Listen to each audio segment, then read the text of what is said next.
Movie lovers and cinephiles around the world, welcome once again to another edition of Andy Takes On. And in today's episode, Andy takes on Spiral from the book of Saw.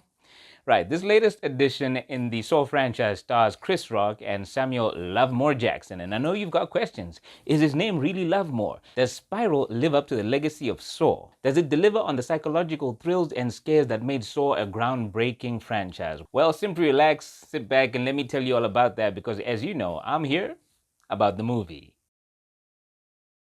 Spiral picks up in a world where the void created by the death of the Jigsaw killer is being filled by a new killer. Let's call him Pigsaw. You're not Jigsaw. That's what I'm calling him because of all the pig stuff. There is just so much pig stuff. Reminds me of bacon. Bacon!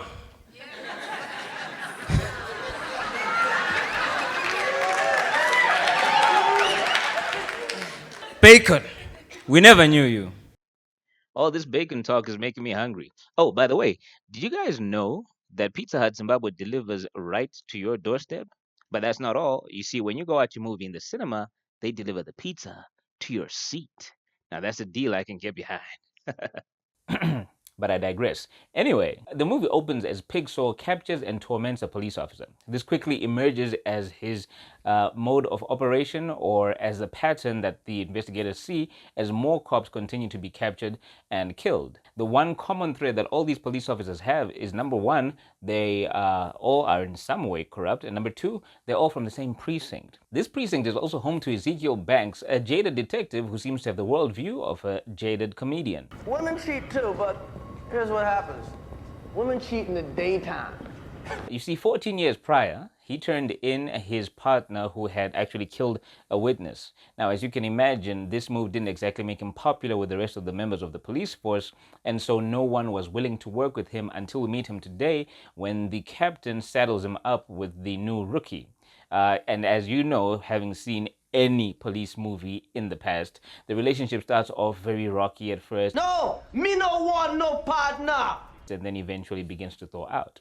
Now, this is helped in no small part by the fact that Pigsaw is continually sending gift-wrapped clues to the precinct in general and to Detective Banks in particular. This trail of breadcrumbs leads to Banks' former partner, a colleague's widow, the officers who turned their backs on him, and finally to Banks' father, who also happens to have been the former chief of police. As more cops continue to get abducted and killed, everything culminates in a revelation in the final act where Pigsaw's true identity is revealed. The full extent of the police corruption is also laid bare, and we also learn the root cause of Pigsaw's hatred for the police.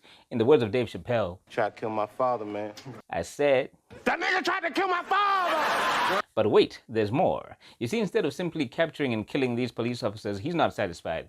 He actually has a proposition for Banks, and that proposition is, since you are the one morally upright policeman on the police force, why don't you join me? Let's join forces and go out there and capture and kill these cops together. So, will Banks stop him before he carries out his sinister plan, or will Banks join in league with him and they become the dynamic duo of Pigsaws? So that's the story of Spiral, but thematically, let me get into what I enjoyed about it. I enjoyed that it didn't overreach. You know how you get movies that are trying to do too much, preach too much, say too much? Spiral is really a by-the-numbers police procedural, where it's a murder mystery, which is just playing out and happens to be that the murderer is sicker than your average psychopath. The overarching theme turns out to be one of vengeance, and finally, the question that it really does pose is, what do you stand to lose if you insist on doing the right thing? Now, looking at the characters, nobody feels the burden of that question more than Ezekiel Banks, who is jaded because of his staunch stance on continuing to do the right thing. And it's cost him relationships with his wife, with his police force brothers and sisters, and of course with his own father, who was the chief of police at the time when he took the moral stand that complicated his life. Now, he's played here by Chris Rock, and whilst he's maybe one of the few characters that we really do get to know a little bit more about, I don't feel that Chris Rock really delivered on many of the dramatic and action beats that the character called for. Now, I know some of you are for the opinion that, well, he's a comedian, it's not such a big deal. And to those of you who say that, I say, get away. Because comedians have turned in non-comedic roles to great acclaim in times past, including Eddie Murphy, Jim Carrey, and Adam Sandler, have played non-comedic roles and have delivered the drama that was necessary. In this particular role, Chris Rock, as entertaining as he was, I really enjoyed him more when he was philosophizing. You can give a woman 600 Tuesdays. It ain't worth 3 Saturday nights. Than when he was in his action mode or when he was supposed to be in a dramatic mode. That said, he is quite entertaining nonetheless. Shadowing the character of Banks is the new rookie named Shank. Now, when I was growing up, Shanks meant something entirely different. So we're not going to get into that. Instead, we're going to move along very quickly. But the innocuous Shanks is the new rookie who simply seems to be trying to get to grips with the world of being a police detective. Now, he's played believably, and he has a certain amount of charisma.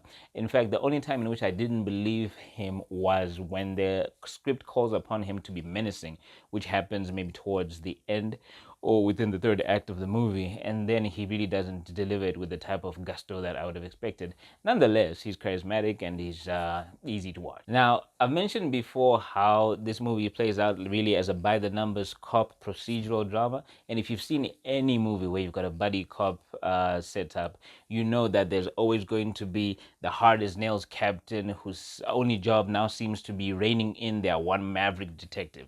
Well, if Chris Rock is playing the maverick detective, then Angie is...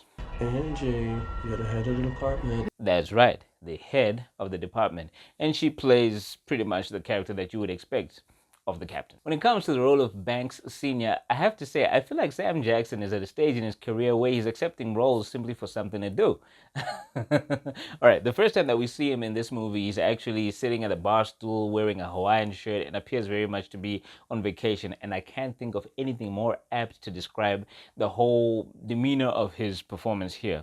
It's very laid back, it's very chilled. He's delivering his lines, he's performing his actions, but it doesn't have that thing, you know what I mean? How do I put it? If it was a Nando's chicken, then this is mild, all right? It's satisfying, but doesn't have that zing. And that's the whole tenor of Sam Jackson's performance here, but it is still entertaining. So here's my take. When the first Saw movie came out with its unorthodox premise of taking people in a hostage situation and giving them the tools to make an impossible choice with a limited time and the risks or the stakes are life and death, it was groundbreaking. We hadn't seen anything like it, and it was really novel, something new, which is what we look forward to as fans of film. Unfortunately, once the ground has been broken, the novelty has worn off, so that a movie like Spiral is now coming in and not really introducing anything new, but it's really treading territory we've seen before. It has no longer ventured into uncharted territory, which is okay. Look, because whilst it does have those foibles and it does have some contrived dialogue and some hard to believe character work and a twist that you can see coming from a mile away, it does have things to its advantage. Number one, it is actually very entertaining. Number two, it doesn't run over long. At only 1.5 hours, you go in there and you get out what you want from the movie experience without being taken on a long, unnecessarily long ride. And of course, it doesn't pontificate. It's not making a point of trying to preach to you about the social ills or making political commentary. It's simply there for your entertainment, which unfortunately is increasingly rare. Fans of horror, and in particular blood and gore, will be pleased to know that it delivers both of these in spades, by the bucket load, literally. And it also has some Easter eggs that include a reference to the first Saw movie, as well as to some of Chris Rock's earlier starring roles. This is some New Jack City. For all those reasons, I give it 3 out of a possible 5 stars. And those are my takeouts from Andy Takes on Spiral from the Book of Saw. And I am taking off. I will see you next time.